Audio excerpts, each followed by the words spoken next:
Hi everybody, I'm back with another synastry aspect. I'm going to talk about moon conjunct descendant in synastry. So this means one person's moon is in direct contact with another person's descendant or opposite their ascendant.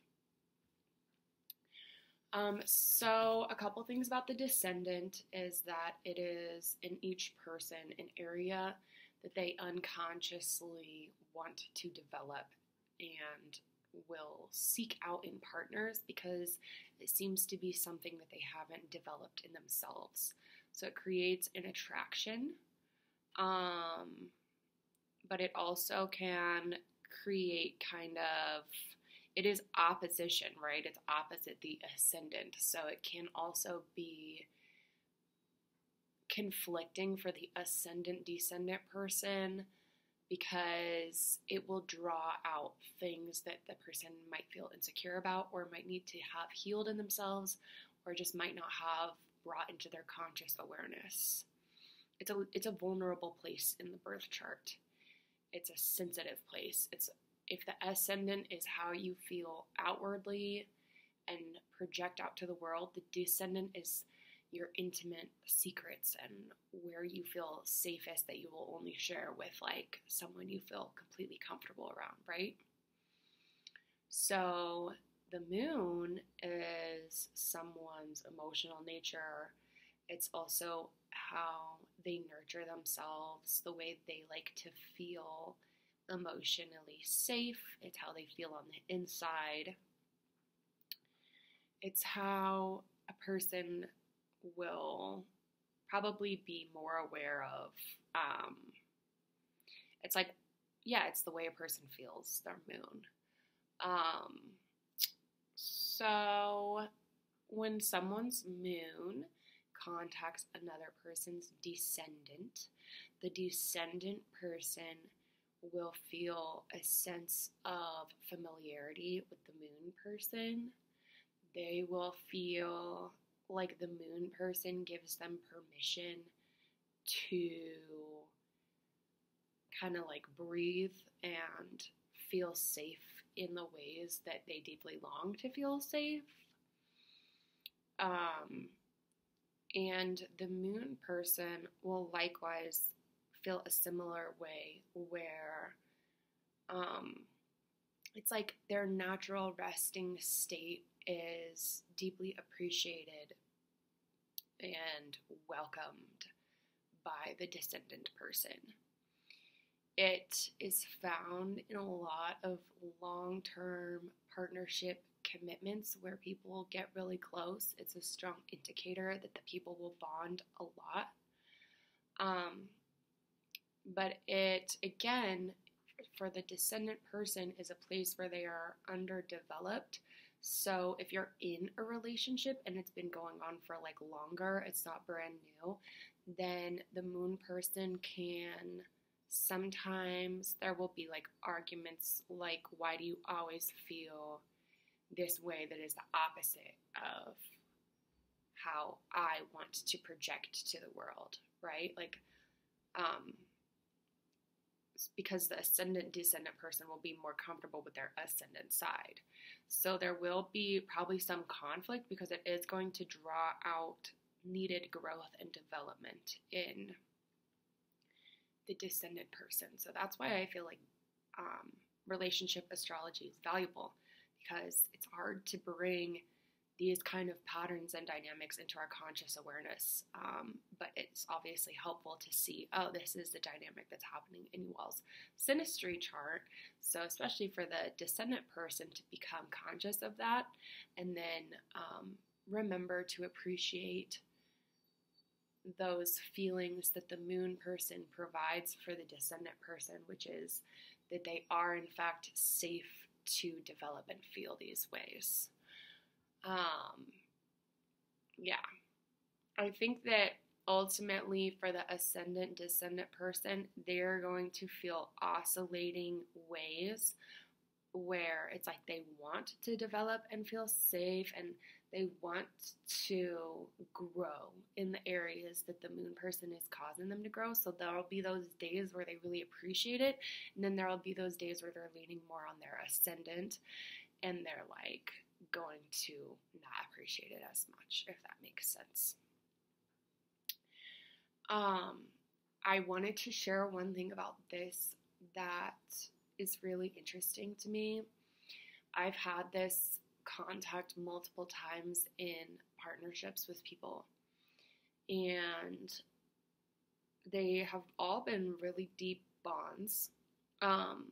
One of the people who I had this contact with, I like knew in my conscious life like that this person was not really someone I wanted to establish like a long-term relationship with, because of the fact that he was just like an alcoholic. And no shade to alcoholics, because there's a lot of us out here and it's a strong, difficult thing to battle with. But he wasn't like, you know, really fighting for his sobriety, and he wasn't really fighting for himself or his life.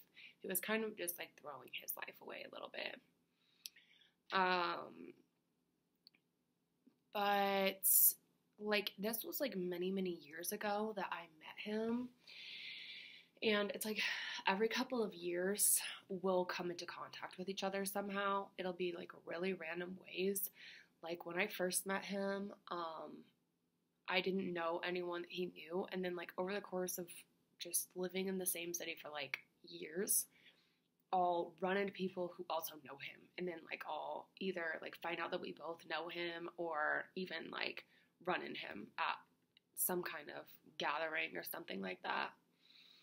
And the other thing that I feel like it's really crazy is that he, of anybody in my life, like he recurs in my dreams so much. Like even though in like the 3-dimensional world, it's not, I'm gonna use my consciousness and decide that this is not a path that I want to take, because it would be so much energy that I would be like putting in that's kind of getting wasted, because he's not choosing to like choose himself and choose life and choose like a path of growth or anything like that. So I'm not going to choose to like develop a relationship with him, but it's like in another plane somehow we are still just like very deeply connected. And yeah, I just have dreams about him all the time. He'll just like pop up and we'll just be hanging out. It's really weird. So yeah, this one runs deep, I feel like. Depending on if you believe in soulmates or not, you can say it might be a soulmate connection. And yeah, the moon person is really the one here that is probably going to feel like there's slight more responsibility, because something that comes naturally to the moon person does not come naturally to the descendant person.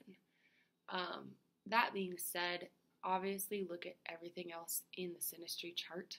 Look at your all's birth charts individually, and look at your composite chart. You know, that's relationship astrology. And look at the person regardless of any astrology and ask yourself, is he going to stop drinking anytime soon? Ask yourself questions like that, because I think in the world of astrology, we get a little swept away by the excitement of these good feelings that people can draw out in us. But don't forget to have your head on straight, you know? Just think about all the factors. Yeah. Is there anything else I want to say? Yeah. Just like when, in these instances, when he has recurred in my real life, in my 3-dimensional life, like he's popped up, a lot of the time it is like, it's like he comes to me for like safety, you know? It's actually kind of odd, but you know, maybe we could make a social critique that men aren't provided a lot of places where they're like made to feel safe and like let out some of their vulnerable insecurities. So there's that. But yeah, I'm intrigued to see how the life of this person will play out, because it's like every time I see him, he is a step better in the direction of like coming into terms with some of his issues. And it seems like he's always quick to ask me for support in those ways. So that is my interpretation of the dynamic between descendant conjunct a person's moon. Of course, it will play out according to the two of y'all, and there are many ways that it can unfold when two people are wanting to be healthy and on the same page and communicate, and that's what we hope for. So that's what I hope you're experiencing. And yeah, thanks for watching. And also, if you wouldn't mind liking this video and subscribing if you did find it valuable, then I do appreciate that support. All right, bye.